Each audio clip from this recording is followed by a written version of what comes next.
top 3 in Japan. I have been doing my shop since 2000, so it's 20th anniversary in this year.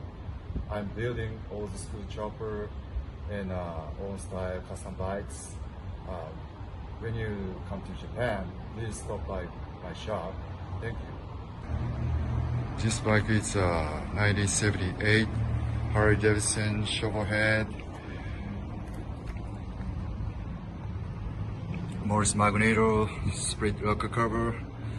S&S Super E. Transmission is a Baker 6-speed, and the rear wheel is 80-inch with wheel rings. The front end is super narrow 333 and 29-inch wheels with wheel rings, and the fork cover.